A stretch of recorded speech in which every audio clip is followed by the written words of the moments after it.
हाँ जी, good morning.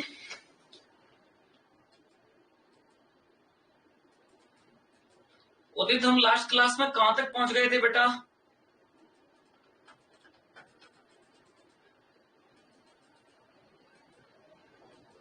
Last class में हम कहां तक पहुंच गए थे और अब हमें क्या स्टार्ट करना है वो बताओ, ताकि हम फटाफट फटाफट आज लॉरिंग ऑफ वेपर प्रेशर और ऑस्मोटिक वगैरह खत्म करें बेटा। 22-23 लेक्चर के अंदर 24-25 लेक्चर में इस चैप्टर को खत्म करना है, ठीक है ना। 18वां लेक्चर चल रहा है, 24-25 में हम इस चैप्टर को बाइंड अप कर देंगे, ठीक है। बताओ लास्ट पॉइंट में हम कहां थे? वांट ऑफ फैक्टर स्टार्ट करना था। अच्छा, कंप्लीट नहीं हुआ बेटा, ठीक है। चलिए, तो आज हम वांट ऑफ फैक्टर के ऊपर अब देखते हैं कि वांट ऑफ फैक्टर के ऊपर हमारे पास में क्या क्या केस स्टडी रह गए। हमने वांट ऑफ फैक्टर पे लगभग फॉर्मूले सारे डेवलप कर लिए थे। अब हमारा काम है, क्लियर है क्या बेटा, वांट ऑफ फैक्टर पर स्टडी करना। क्लियर है? तो अब मैं वांट ऑफ फैक्टर पर तुम लोगों से जो स्टडी करूंगा वो सारे करूंगा कि डिसोसिएशन किस तरीके से होता है और एसोसिएशन किस तरीके से होता है। तुम इन चीजों को लेते हुए चलना। आइए, अब हम सबसे पहला वांट ऑफ फैक्टर पर केस 1 स्टडी करते हैं। क्या कर रहे हैं हम? केस फर्स्ट को स्टडी कर रहे हैं। क्लियर है? अब केस फर्स्ट हमारे पास में क्या है? रिलेशन। देखिए, रिलेशन आ रही बात समझ में? Between van't Hoff factor and degree of dissociation. Relation between van't Hoff factor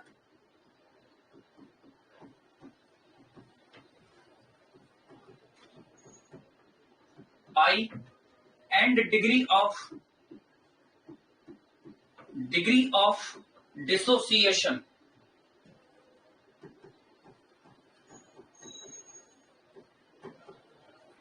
Relation in between want of factor I and degree of dissociation. Clear है क्या?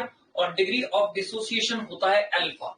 इसके बीच में रिलेशन क्या है, पहले हम पहले इन चीजों को पढ़ते हैं, उसके बाद में हम स्टार्ट करेंगे बेटा कौन सा?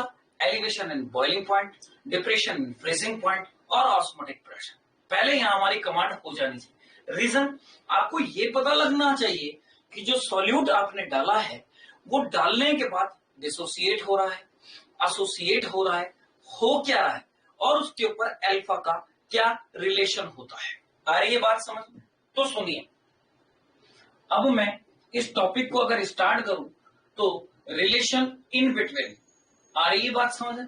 Want Hoff factor i and degree of dissociation, और यहां से हम चाहे तो डिसोसिएशन कांस्टेंट भी कैलकुलेट कर सकते हैं। तो देखिए, यहां पर मैं आपको समझाने के लिए सबसे पहले ये लेता हूं, मान लीजिए कि बेटा आपके पास ये कंटेनर है और इस कंटेनर के अंदर आपके पास में कोई भी प्योर सॉल्वेंट है, प्योर सॉल्वेंट है। लुक, इस प्योर सॉल्वेंट में अब आपने क्या किया है, ये लीजिए, ये आपके पास में इसमें कोई भी प्योर सॉल्वेंट है, बड़ा ध्यान से समझना।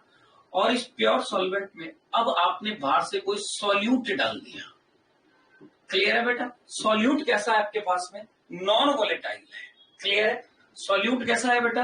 Non volatile, non volatile. और नॉन वोलेटाइल सॉल्यूट अंदर जाकर के डिसोसिएट हो रहा है। देन बेटा, और डिसोसिएट होगा तो definitely number of ion increase होंगे। से यस या no? Number of ion increase हो जाएंगे, और नंबर ऑफ आयंस इंक्रीज होंगे तो मैं ये कहूं कि नंबर ऑफ पार्टिकल्स बोल दूं तो ज्यादा बढ़िया रहेगा। नंबर ऑफ पार्टिकल इंक्रीज हो जाएंगे। अब नंबर ऑफ पार्टिकल्स अगर इंक्रीज होते हैं तो होगा क्या, समझने की कोशिश करना। अगर ये डिसोसिएट हुआ है, नंबर ऑफ पार्टिकल इंक्रीज हुए हैं, तो vapour pressure of solution decrease होगा। Done, vapour pressure of solution decrease होगा, क्योंकि सरफेस के ऊपर सॉल्यूट के जो पार्टिकल्स हैं उनका नंबर्स ज्यादा हो जाएगा। तो नंबर्स ज्यादा होने से होगा क्या, जो सरफेस के ऊपर अवेलेबिलिटी है सॉल्वेंट के पार्टिकल की वो कम हो जाएगी, तो एस्केपिंग टेंडेंसी कम होगी, और एस्केपिंग टेंडेंसी कम होगी तो डेफिनेटली वेपर प्रेशर कम हो जाएगा। तो first of all vapour pressure कम होता है, और वेपर प्रेशर कम होने के साथ साथ मैं यहां पर एक चीज और कहूं कि जो मॉलिक्यूलर मास होता है, मॉलिक्यूलर मास जो होगा वो भी डिक्रीज हो जाएगा। से यस या नो? क्योंकि अब नंबर ऑफ पार्टिकल्स आपके पास में बढ़ रहे हैं। क्लियर है क्या बेटा? धीरे धीरे नंबर ऑफ पार्टिकल्स, आ रही है बात समझ में, अब आपके पास में बढ़ रहे हैं। तो मैं ये कह सकता हूं कि दो observed molar mass of the solute is less than theoretical molar mass, तो मैं ये कहूं कि observe molar mass is less than molar mass of theoretical. जो मोलर मास होगा ऑब्जर्व, वो हमेशा थ्योरेटिकल मोलर मास से कम होगा। आ गई बात समझ में? क्लियर है क्या बेटा? आ रही बात समझ? क्योंकि नंबर ऑफ पार्टिकल्स इंक्रीज हो रहे हैं। मेरी बात यहां तक आप लोगों को क्लियर आ गई होगी। चलिए अब मैं इसी चीज के अंदर आपसे ये बात करता हूं कि साहब डिसोसिएट हुआ। अब कोई भी अगर इलेक्ट्रोलाइट मैं लेता हूं, जो ये सॉल्यूट मेरे पास में ये है क्या बेटा? इलेक्ट्रोलाइट। ये लीजिए, मैं कहता हूं कि ये मेरे पास में AXBY टाइप का कोई इलेक्ट्रोलाइट्स है। अगर ये डिसोसिएट हो रहा है तो डेफिनेटली ये XA plus Y B minus X में डिसोसिएट होगा। से यस या नो? क्या ये डिसोसिएट होगा कि नहीं होगा?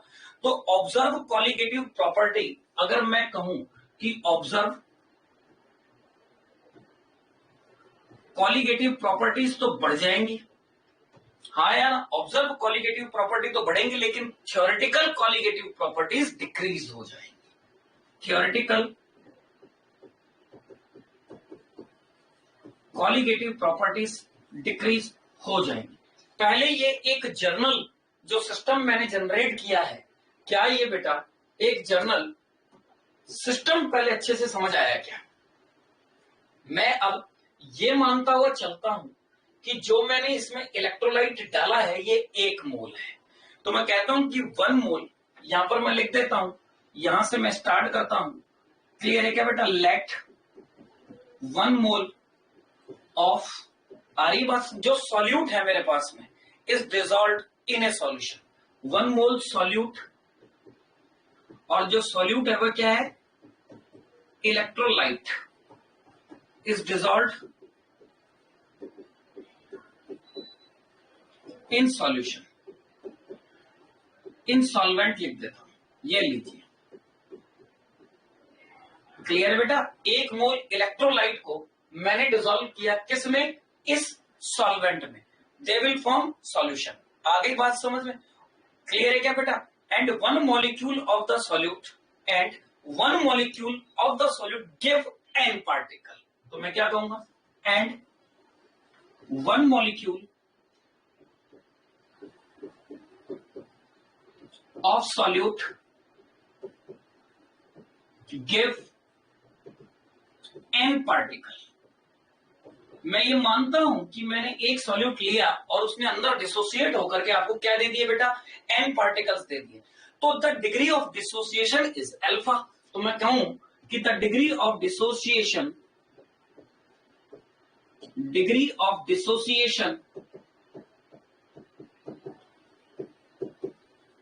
Is alpha.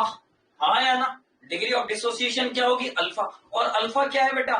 Fraction of 1 mole molecule.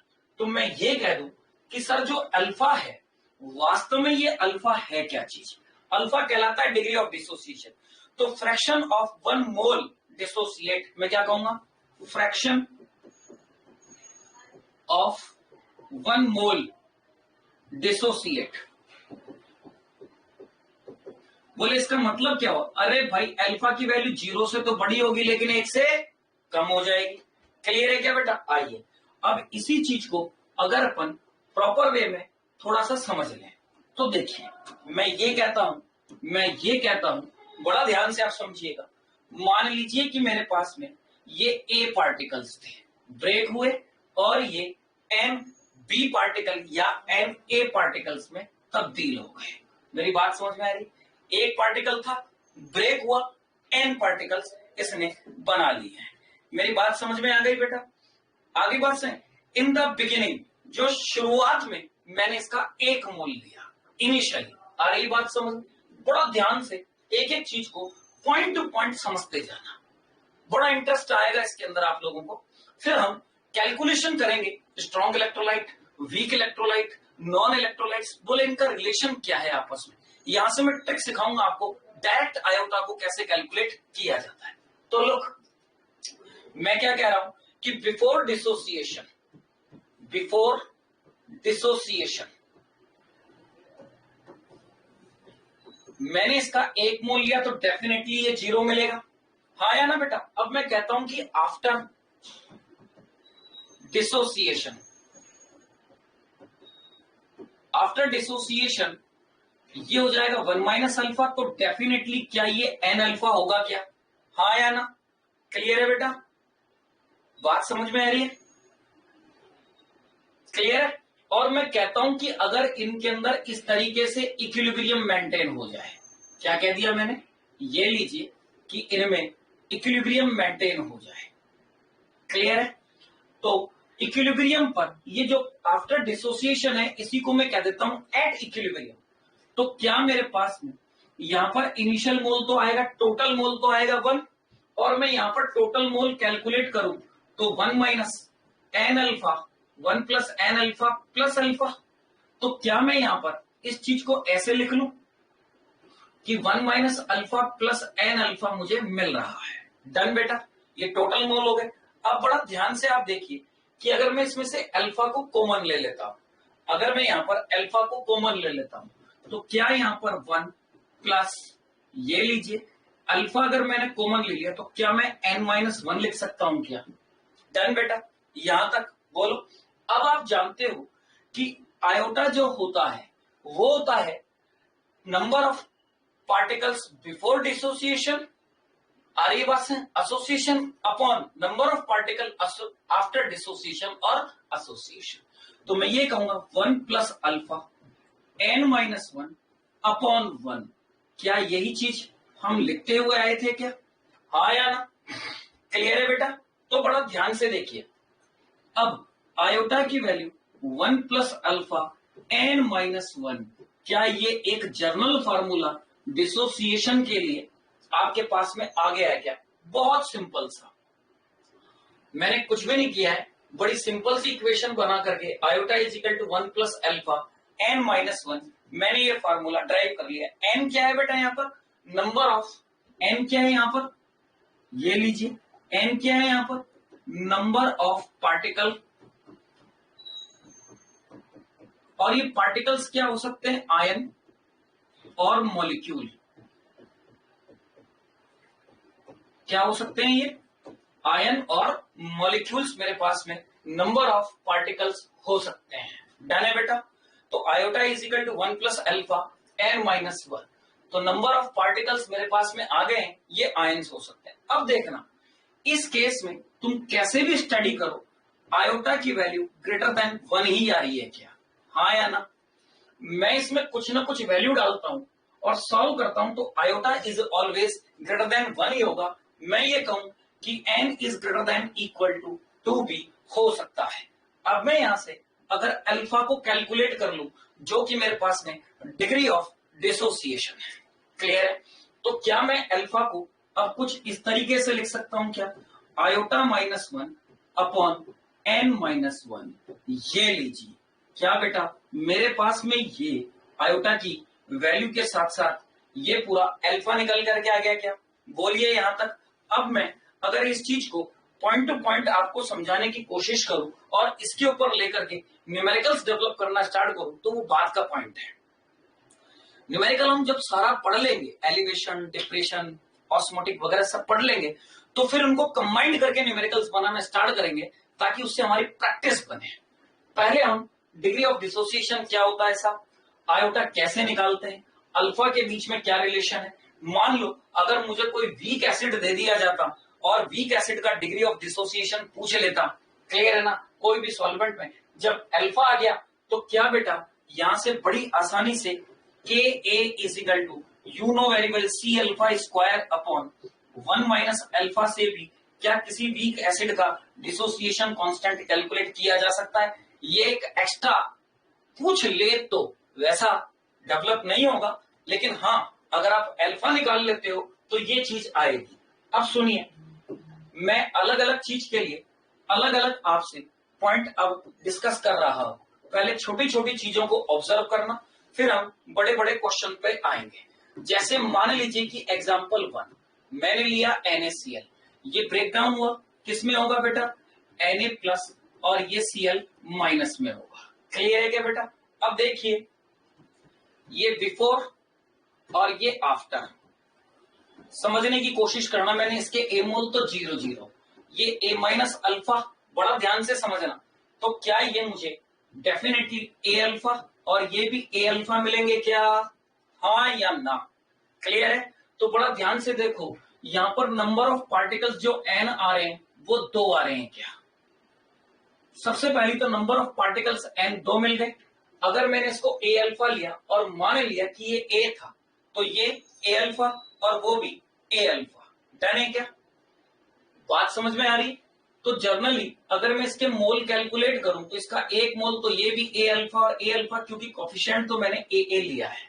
या अगर आप चाहो तो 1 लेकर के काम भी कर सकते हो। क्लियर है क्या? A alpha A alpha. अगर मैं यहाँ पर टोटल कैलकुलेट करूं तो डेफिनेटली ये A आएगा, और यहां पर मैं अगर काउंट करता हूं तो देखिए A minus alpha plus A alpha plus A alpha. हाँ या ना? डन है बेटा? क्लियर है क्या? और इसको भी मैं A अल्फा ही लिख देता हूं। ये लीजिए, किसका एक मोल लिया था तो A अल्फा, तो यहां पर भी क्या आ जाएगा? ये A माइनस A अल्फा, ये कैंसिल आउट। हाँ या ना? अब मैं अगर इसको सॉल्व कर लूं तो क्या मेरे पास में अब A कॉमन आकर के, डन, ये A कॉमन आकर के, लुक A कॉमन आ गया, तो क्या अब मेरे पास में यहां से कुछ वैल्यू बन सकती है क्या? क्या मैं इसको बड़ा आराम से 1 प्लस अल्फा कुछ ऐसा शो कर सकता हूं?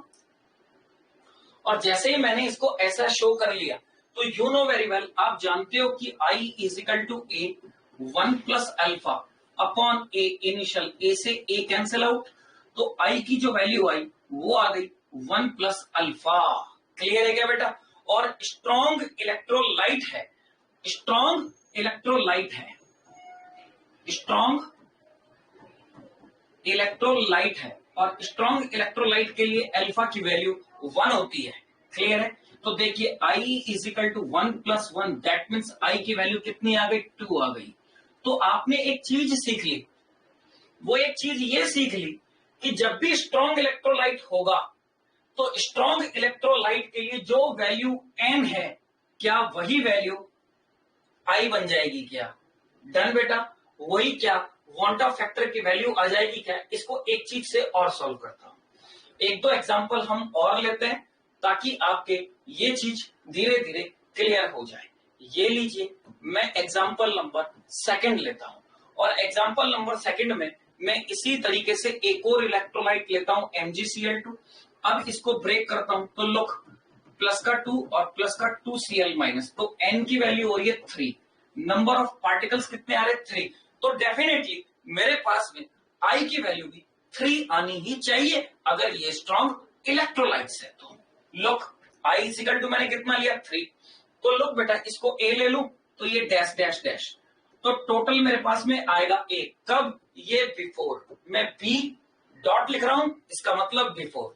A डॉट लिखूंगा, इसका मतलब आफ्टर। आप समझ जाना। क्लियर है? अगर मैं A की बात करूं कि भाई कुछ समय पश्चात, तो A minus A alpha, definitely ये अल्फा और ये A, बड़ा ध्यान से देखना, क्या अल्फा के साथ साथ ये 2 मिलेगा क्या? और ये स्टोइचियोमेट्रिक कोएफिशिएंट के साथ में मैं देखना सिखा चुका हूं। जिसका निकाल रहे हैं उसका स्टोइचियोमेट्रिक कोएफिशिएंट, जिससे निकाल रहे हैं वो, और जो गिवन होता है वो A अल्फा। बात समझ में आ गई? अब अगर आप इसको सॉल्व करो तो लुक बेटा, A minus A alpha plus A alpha plus 2A alpha, तो ये कैंसिल आउट हो गया। हाँ या ना? और अब आपके पास में जो बचा है, क्या आप अब बड़ी आसानी से अगर अल्फा को बाहर निकाल लेते हैं, क्लियर है? अगर आप A को बाहर निकाल लेते हैं, क्लियर है क्या? तो क्या आपके पास में a is equal to 1 plus 2 alpha नजर आ रहा है क्या? a is equal to 1 plus 2 alpha नजर आ रहा है। i is equal to a 1 plus 2 alpha upon a, तो a से a cancel out, strong electrolyte है इसलिए अल्फा की वैल्यू 1। तो क्या अब i is equal to 1 plus 2 that means 3। तो चेक करो बेटा, जो n था क्या वही i आया क्या? किसके लिए? स्ट्रॉन्ग इलेक्ट्रोलाइट्स के लिए। आ रही है बात समझ में? इसी तरीके से मैं तुम्हें एक प्रैक्टिस और कराता हूं ताकि अच्छे से क्वेश्चन क्लियर होना स्टार्ट हो जाए। मान लीजिए कि मैं अगर तुमको Al2SO4 का थ्राइस एल्युमिनियम सल्फेट देता हूं और ये कहता हूं कि ये ब्रेक हो रहा है बेटा 2Al प्लस 3 प्लस का 3SO4 माइनस 2 में, तो लुक n इजिकल टू 5 मिलता है। 3 पार्टिकल उसके और 2 पार्टिकल्स उसके, n इजिकल टू कितना मिलता है? 3 मिलता है। लोग बेटा समझना, ये बिफोर अगर मैंने a लिया है तो ये 0 0, तो डेफिनेटली क्या मिलेगा? a। समझ में आ रहा होगा। After a minus a alpha, तो ये क्या आएगा? 2a अल्फा और ये आ जाएगा 3a अल्फा। मेरी बात क्लियर हो गई होगी, हाँ या ना?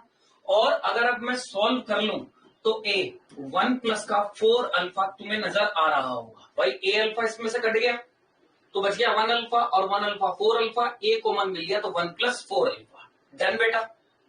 अब देखिए i is equal to a 1 plus 4 alpha upon a से a कैंसिल आउट किया, तो जर्नली अब जो आपके पास में चीज आ रही है क्लियर बेटा, तो I is equal to 1 plus 4 alpha और यू नो वेरी वेल कि स्ट्रॉन्ग इलेक्ट्रोलाइट है, अल्फा की value 1, so I is equal to 1 plus 1, तो ये 5। तो देखिए I की वैल्यू वही आ रही है जो N की वैल्यू आ रही है।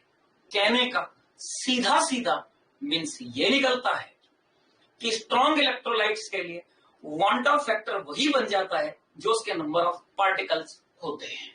क्लियर है क्या? आई अब इसी चीज को मैं तुमसे जो ज्यादातर कंपटीशन में पूछा जाता है उस पर डिस्कस करता हूं। ये तो क्राइटेरिया था क्वेश्चंस बनाने का, वेरी वेरी इंपॉर्टेंट। अगर आपसे डायरेक्ट फॉर्मूला पूछा जाए कि डिग्री ऑफ डिसोसिएशन आई की वैल्यू क्या होगी एक पर्टिकुलर इलेक्ट्रोलाइट्स के लिए, तो क्वेश्चन को देखिएगा। जिस तरीके से मैंने इलेक्ट्रोलाइट्स लिया था AX/BY, सुनना बेटा, ये डिसोसिएट होगा X प्लस Y में प्लस का Y B माइनस X में। अब मैं इसका आफ्टर डिसोसिएशन और बिफोर डिसोसिएशन स्टडी करता हूं। मान लीजिए कि मैंने इसका 1 मोल लिया, तो ये डेफिनेटली मुझे 0 0 मिलेंगे और यहां पर जो N मेरे पास में आया है, लोग बेटा इन दोनों का सम, तो क्या मैं X प्लस Y तो लिखूंगा यार। यहां पर जो नंबर ऑफ पार्टिकल है, X पार्टिकल मुझे मिल रहे हैं A प्लस के और Y पार्टिकल मुझे मिल रहे हैं किसके? Y माइनस के, B के माइनस X में, हाँ या ना? और आफ्टर डिसोसिएशन अगर मैं बात करता हूं तो ये 1 माइनस अल्फा, ये X अल्फा और ये Y अल्फा, हाँ या ना? बोलो बेटा। तो क्या अब मैं यहां पर शुरुआत में 1 और इसको लूं तो बड़ा ध्यान से देखना, 1 plus X alpha plus Y alpha minus 1 minus का अल्फा, ये लीजिए।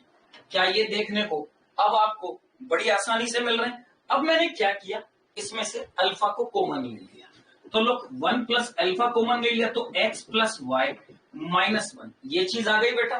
तो अब क्या मैं I इज इक्वल टू, बड़ा ध्यान से देखना, 1 plus alpha X plus Y minus 1 upon, अगर मैं 1 लेता हूं तो कोई बात नहीं, डिवाइड करने पर कुछ इफेक्ट आएगा? नथिंग।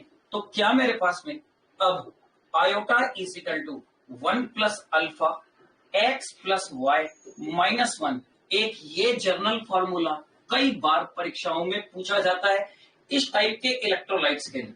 अब अगर तुम यहां से अल्फा को भी कैलकुलेट कर लो तो देखो अल्फा इज इक्वल टू क्या, iota minus 1 upon X plus Y minus 1, ये आएगा क्या? बोलो रे भाई, ये आएगा क्या? और ये मोस्ट ऑफ एग्जामिनेशन में पूछा गया क्वेश्चन है, वेरी वेरी इंपॉर्टेंट। डन बेटा, कि X क्या होगा, Y क्या होगा और सारी चीज क्या होगी। अब देखो, अगर स्ट्रॉन्ग इलेक्ट्रोलाइट है और अल्फा की वैल्यू को मैं 1 कर देता हूं, ठीक है ना, for strong electrolyte, for strong electrolyte, you know very well alpha is equal to 1।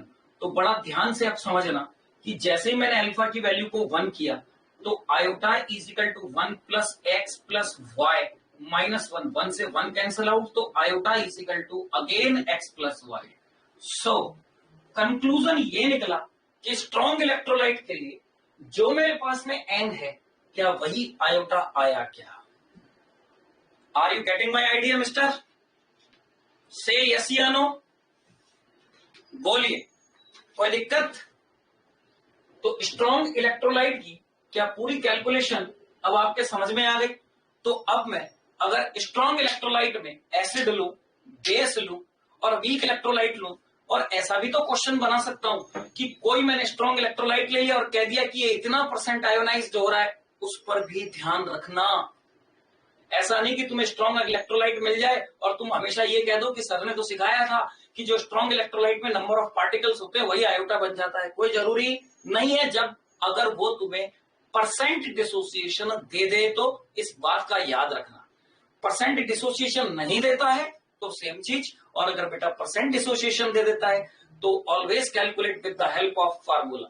आप फार्मूले से ही सारी चीज को कैलकुलेट करोगे। सो अब मैं तुमसे डिस्कशन करता हूं, पॉइंट टू पॉइंट समझते हुए जाना। क्लियर है? चलिए, नंबर 1 मैं डाल रहा हूं स्ट्रॉन्ग इलेक्ट्रोलाइट। समझते जाना, सारी कहानी अभी स्ट्रॉन्ग इलेक्ट्रोलाइट्स पर चल रही है। क्लियर है? मैंने कहा कि iota is equal to 1 plus alpha n minus 1 होती है। क्लियर है बेटा? और आप अच्छी तरीके से इस बात को जानते हो कि अल्फा ऑलवेज 1 फॉर, या मैं कहूं कि अल्फा इज इक्वल टू 100%, या मैं कहूं alpha is equal to 1 for strong electrolyte. और जैसे ही मैं अल्फा की value iota is equal to 1 रख देता हूं तो 1 प्लस n माइनस 1, तो देखो ये कैंसिल आउट। तो क्या अब तुम्हारे पास iota is equal to n ही आ रहा है क्या? ये लो, पीछे मैंने बहुत तरीके से तुमको एक एक सॉल्व करके दिखाया और यहां पर अब मैंने डायरेक्ट डाल दिया, तो मुद्दा समझ में आ जाना चाहिए कि हाँ मैं कह क्या रहा हूं। आइए अब मैं बात करता हूं, पहले मैं ये बात करता हूं इसकी। ये लीजिए नंबर 1 पॉइंट पर हम चलते हैं। पहला नंबर 1 स्ट्रॉन्ग इलेक्ट्रोलाइट। क्लियर है? स्ट्रॉन्ग इलेक्ट्रोलाइट जो कि मेरे पास में, अब स्ट्रॉन्ग इलेक्ट्रोलाइट में मैं स्ट्रॉन्ग एसिड लेता हूं सबसे पहले। अब आपने प्रूफ तो कर ही लिया कि I is equal to N, तो बड़ा ध्यान से देखना, अगर मैंने लिया HCl, मैंने लिया HNO3, मैंने लिया HClO4, मैंने लिया बेटा H2SO4 वगैरह वगैरह एसिड ले लिए। क्लियर है क्या? आ रही है बात समझ? तो सुनो, अब इसका आयोटा, सबसे पहले तो N, कि ये N क्या होगा और आयोटा क्या होगा। तो N इसका 2 होगा तो आयोटा भी 2, इसके लिए 2 तो इसके लिए भी 2, इसके लिए 2 तो इसके लिए भी 2। देखो पार्टिकल्स 2-2 मिलेंगे तुम लोगों को। कैसे? ये टूटेगा H plus plus Cl minus में, ये टूटेगा बेटा H plus plus NO3 minus में, ये टूटेगा बेटा H प्लस और परक्लोरेट आयन में। ये लीजिए, ये टूटेगा बेटा, अब गलती यहां होती है, टूटेगा 2H plus plus SO4 minus 2 में। तो इसके पार्टिकल्स 3 तो आयोटा की वैल्यू भी 3। क्लियर हुई क्या? बोलो, यहां तक समझ में आ गया? छोटी छोटी चीजें हैं यार, इन पे क्या ज्यादा डिस्कशन करना। फिर भी हाँ, कोई चीज हमसे रह ना जाए, हम इसलिए एक एक चीज को डिस्कस कर रहे हैं। ये लो, फिर मैं यहाँ बात करता हूं, यहां पर मैं तुम लोगों से बात कर लेता हूं किसकी बेटा। ये लो, यहां पर मैं बात करता हूं स्ट्रॉन्ग बेस के लिए। अगर मेरे पास में स्ट्रॉन्ग बेस है तो ले लीजिए कि मैंने ले लिया NaOH, KOH, RbCOH वगैरह वगैरह सभी टाइप के पहले अल्कलाइन मेटल के। इसी तरीके से COH का होल ट्वाइस, फिर मैंने ले लिया LaOH का होल थ्राइस, वगैरह वगैरह। अब बड़ा ध्यान से देखो, इसमें N2 आएगा, इसमें N3 आएगा, इसमें N4 आएगा, तो I इसके लिए 2, इसके लिए 3 और इसके लिए 4। कोई डाउट? हाँ या ना? चलो, ये तो हो गया आपके पास में स्ट्रॉन्ग एसिड, स्ट्रॉन्ग बेस, वगैरह वगैरह। ठीक है ना बेटा? अब सुनना और समझना कि अगर मैं सॉल्ट दे देता, जैसे सारे एग्जांपल पीछे मैंने अभी सॉल्ट के लिए, तो किसी स्ट्रॉन्ग इलेक्ट्रोलाइट्स के लिए अगर मैं सॉल्ट की बात करूं, तो आप जानते हैं ना यार कि सॉल्ट 100% डिसोसिएट होते हैं वाटर में। क्लियर है क्या? सॉल्ट 100% डिसोसिएट होते हैं वाटर में। तो लीजिए, अगर मैं अब आपसे सॉल्ट की बात करूं, तो मैं ये पहला नंबर, ये लीजिए, मैं यहां पर ये कह देता हूं ये दूसरा नंबर, और तीसरा नंबर मैं यहां आपके लिए लिख देता हूं ऑल टाइप ऑफ सॉल्ट। ये लीजिए, ऑल टाइप ऑफ सॉल्ट, जो कि पीछे मैंने सारे एग्जांपल आप लोगों को करा दिए। मान लीजिए कि लिया मैंने NaCl, मान लीजिए कि मैंने लिया MgCl2, ओहो, मान लीजिए कि मैंने लिया AlCl3, मान लीजिए कि मैंने लिया Al2SO4 का होल थ्राइस। क्लियर है बेटा? मान लीजिए कि मैंने लिया CaPO4 का, ये लीजिए whole twice thrice, calcium phosphate, वगैरह वगैरह। क्लियर है? या मान लीजिए कि मैंने ले लिया K4FeCN का होल 6, या मान लीजिए मैंने ले लिया K3FeCN का होल 6। आ रही है बात सर? वगैरह वगैरह। अब मैं कुछ भी लूं, इलेक्ट्रोलाइट्स बहुत सारे होते हैं, किसी भी इलेक्ट्रोलाइट्स को मैं ले सकता हूं। क्लियर है बेटा? बड़ा ढंग से समझना। तो क्या अब इसके लिए N और I की जो वैल्यू होगी वो सेम आएगी क्या?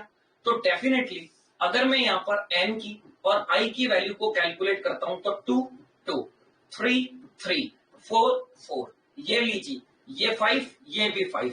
अब देखिए 3 2 5, तो ये भी 5, ये भी 5, लेकिन ये डिसोसिएट होगा जनाब 4K प्लस प्लस FeCN का होल 6 -4, तो नंबर ऑफ पार्टिकल्स 5, आयोटा की वैल्यू भी 5।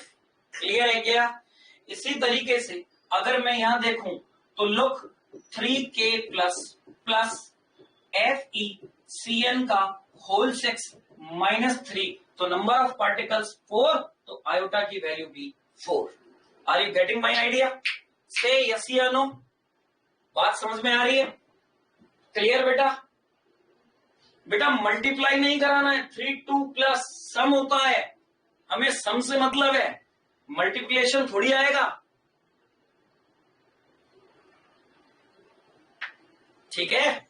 हमें तो सम निकालना है ना भाई, कितने पार्टिकल्स बन रहे हैं। ये लो 2Al प्लस 3 प्लस का 3SO4 -2, तो 3 पार्टिकल ये, 2 पार्टिकल ये, टोटल 5। वही तो आयोटा की वैल्यू आ रही है, जो M है वही तो आयोटा आ रहा है ना? तो मल्टीप्लाई मत कराना है इनको।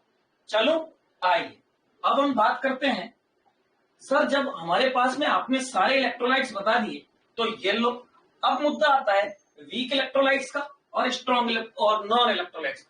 तो पॉइंट नंबर सेकंड, मैं आपसे बात करता हूं पहले नॉन इलेक्ट्रोलाइट्स के। आ गई बात समझ में? तो देखिए, मैं कह रहा हूं फॉर नॉन इलेक्ट्रोलाइट्स, ये लीजिए, अगर आपको नॉन इलेक्ट्रोलाइट्स दे दिए गए हो, आ गई बात समझ, तो आप जानते हो कि अल्फा = 0। क्यों भाई? नॉन इलेक्ट्रोलाइट्स है, सॉल्यूशन में जितना डाला है उतना ही तो पड़ा रहेगा। नो डिसोसिएशन, किसी भी तरह का कोई आयोनाइजेशन नहीं होगा। It is not ionized. मैं क्या कह सकता हूं? It is not ionized. It is not ionised.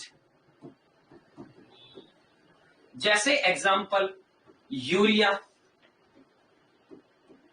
Glucose, fructose, maltose, galactose, lactose, sugar, ये लीजिए एक्सेट्रा ETC, जितने भी टाइप के नॉन इलेक्ट्रोलाइट्स होते हैं वो सारे ले लिए, और ज्यादा भी नहीं तो ऑर्गेनिक कंपाउंड, ये लीजिए मैं यहां पर लिख देता हूं ऑर्गेनिक कंपाउंड। फॉर्मूला आप जानते हैं कि iota is equal to 1 plus alpha n minus 1।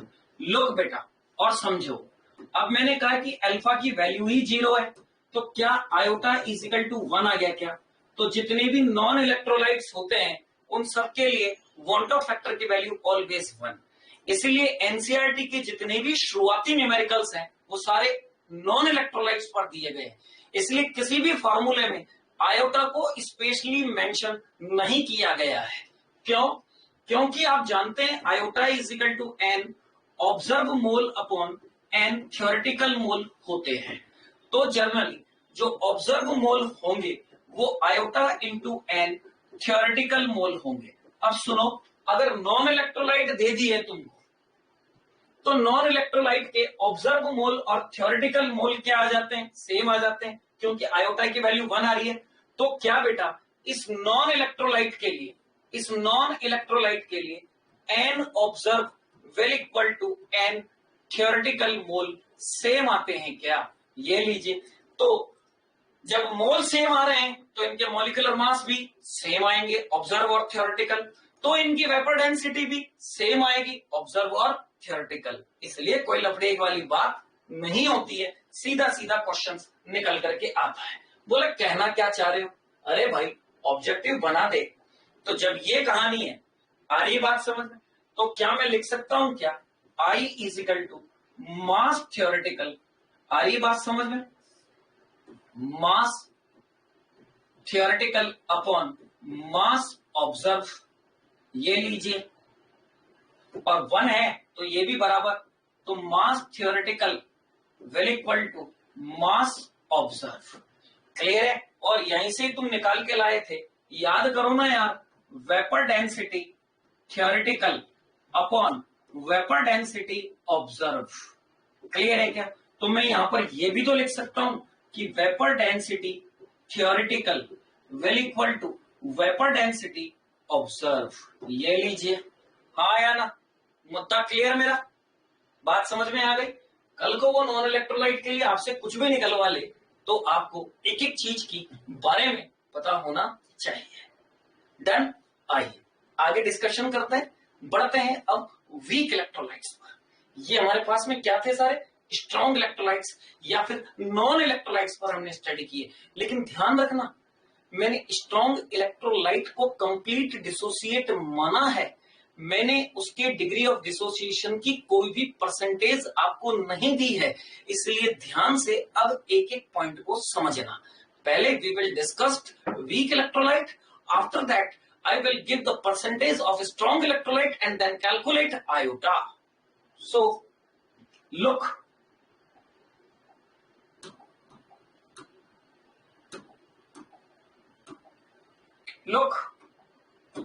मैं बात करता हूं आपसे वीक इलेक्ट्रोलाइट। थर्ड पॉइंट पर मैं डाल रहा हूं वीक इलेक्ट्रोलाइट। बोले सर वीक इलेक्ट्रोलाइट क्या होंगे? ये आयनिक इक्विलिब्रियम में मैं तुम्हें पढ़ा चुका हूं, ठीक है क्या?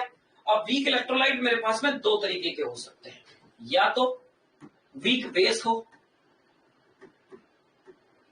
या फिर वीक एसिड हो। ये लीजिए, बोले वीक बेस कौन से होंगे, वीक एसिड कौन से होंगे? अरे भाई अमोनियम हाइड्रोक्साइड, अमोनिया, ये लो ETC, इस टाइप के जितने भी होते हैं वो वीक बेस की कैटेगरी में आते हैं। बोले वीक एसिड, अरे यार एसिटिक एसिड, ये लो HCN, ये लो। बात समझ में आ रही है क्या?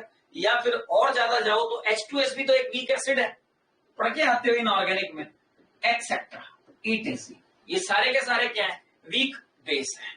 आ रही बात समझ? अब वीक बेस के लिए हम कैसे निकाले? तो बेटा चाहे ये दे चाहे ये दे, इनके लिए हमें अल्फा देगा। आ रही बात समझ में? अल्फा ऑलवेज गिवन हमको मिलेगी, तो ही तो हम पता कर सकते हैं ना कि डिग्री ऑफ डिसोसिएशन क्या होगा। जैसे मैं सिंपलेस्ट एग्जांपल उठाता हूं, ये लीजिए, सबसे पहले छोटे छोटे एग्जांपल्स लेता हूं। मान लीजिए ये मैंने दे दिया क्वेश्चन नंबर 1 और मैं कहता हूं कि एसिटिक एसिड, ये लीजिए CH3COOH is 10% ionized. Calculate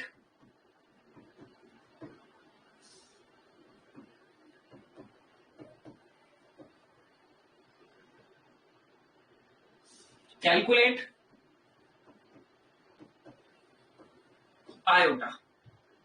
हाँ या ना, अल्फा उसने दे दिया 10% आयोनाइज्ड। 10% आयोनाइज्ड का मतलब ही तो है कि उसने अपने को अल्फा गिवन कर दिया और अपने से आयोटा पूछ रहा है। तो फॉर्मूला तो अपन जानते हैं कि iota is equal to 1 plus alpha n-1 होता है। नो डाउट कि एसिटिक एसिड डिसोसिएट होगा दो में। कैसे होगा ये लो ना यार, CH3COOH डिसोसिएट होगा CH3COO माइनस और H प्लस में। तो ये लीजिए iota is equal to 1 plus alpha 10/100 और ये लीजिए 2 माइनस 1। 2 माइनस 1 से 1 आ गया और अल्फा को अगर मैं काट दूं तो ये लीजिए 10 तो ऊपर आ गया 0.1। तो देखिए आंसर आई जो आएगा क्या वो 1.1 आंसर आ गया क्या मेरे पास में? हाँ या ना। इसी तरीके से अब मैं तुमको ये कह दूं, ये लो, ये तो वीक इलेक्ट्रोलाइट का क्वेश्चन हुआ। इसी तरीके से मैं क्वेश्चन नंबर 2 आपके लिए ये डाल दूं कि क्वेश्चन नंबर 2 मेरे पास में क्या बन रहा है। क्लियर है? तो क्वेश्चन नंबर 2 को थोड़ा सा कंसंट्रेट करना और समझना कि क्वेश्चन नंबर 2 में क्या कह रहा हूं। सुनना बेटा, इफ H2SO4, क्या कहा है मैंने? If H2SO4 is 95% ionised. अब ये मत सोच लेना कि आपको H2SO4 स्ट्रॉन्ग इलेक्ट्रोलाइट दे दिया तो इसके आयोटा की वैल्यू 3 होगी। नहीं, अल्फा गिवन है। स्ट्रॉन्ग इलेक्ट्रोलाइट के साथ में आपको उसने बेटा अल्फा दे दिया और अल्फा दे दिया तो इसका मतलब कुछ ना कुछ तो होगा ही ना। जैसे ही उसने अल्फा दिया है, क्लियर है, तो alpha is equal to 95/100 that means 0.95। Yes या नो? तो क्या अब आसानी से आप ये देख सकते हो क्या कि सबसे पहले तो H2SO4 डिसोसिएट हो रहा है भाई 2H plus plus SO4 minus 2 में, दैट मीन्स N आ गए 3। तो क्या अब iota is equal to 1 plus alpha, alpha को वैल्यू को मैं डाल देता हूं कितना 95/100 और ये लीजिए 3 माइनस 1। हाँ या ना? तो अंदर कितना बच गया बेटा? ये लीजिए iota is equal to 1 plus ये 0.95 और अंदर बच गया 2। 0.95 को इसके साथ में मल्टीप्लाई करा दो आप। क्लियर है क्या? तो ये तकरीबन 2 के आसपास और ये 2, तो ये आ जाएगा 2.95। लो, एग्जैक्ट 3 तो नहीं आया ना, उससे कुछ कम आया क्योंकि उसने परसेंटेज हमें दी है। क्लियर है बेटा? इसी तरीके से और देखो, एक दो क्वेश्चन और करा देता हूं। ये लीजिए क्वेश्चन नंबर 3 और क्वेश्चन नंबर 3 में वो मुझे ये कहता है कि जनरली जो मेरे पास फेरिफेरोसाइनाइड है K4FeCN6, क्लियर ना, इज 20% आयोनाइज्ड। ये कितना होता है? 20% आयोनाइज्ड होता है। अगर ये 20% आयोनाइज्ड हो रहा है तो कैलकुलेट क्वांटम ऑफ फैक्टर आई। हाँ या ना? क्लियर है? डन बेटा? कितना हो रहा है? तो 2.9 कर लो यार, ये लो 2.9, ये आंसर एग्जैक्ट। ये लो K4FeCN6, तो you know very well K4 plus FeCN का होल 6 माइनस 4, दैट मीन्स अब मेरे पास में N की वैल्यू आ गई 5। तो अब मैं कह सकता हूं कि iota is equal to 1 plus 20/100 और ये लीजिए 5 माइनस 1। तो iota is equal to 1 plus ये हो जाएगा 20/100 और ये 4। तो अगर मैं इसको आराम से काट लूं तो ये हो जाएगा 80/, आ रही है बात समझ में? क्लियर है बेटा? तो बड़ा ध्यान से देख लो ना, इसको 0.2 लिख दो, इसको काट दो 0.2 तो 0.8, तो ये आंसर आ गया 1.8 आंसर। लो, हाँ या ना? यहां तक मेरी बात समझ में आई क्या कि किस तरीके से हम वीक इलेक्ट्रोलाइट और स्ट्रॉन्ग इलेक्ट्रोलाइट में डिग्री ऑफ डिसोसिएशन को कैलकुलेट करते हैं? ठीक है बेटा? अब मेरे पास में बचता है relationship in between van't Hoff factor i and degree of association. आ रही है बस, ये डिग्री ऑफ डिसोसिएशन था। अब case number second degree of association पर मैं आपसे स्टडी करवाता हूं। क्लियर है क्या बेटा? तो केस सेकंड मैं अब आपसे डिस्कस करूंगा पौन घंटे के बाद में, ठीक है ना? पौन घंटे बाद मैं वापस क्लास स्टार्ट करूंगा और पौन घंटे के बाद में मैं आपसे डिस्कस करूंगा। क्लियर है बेटा?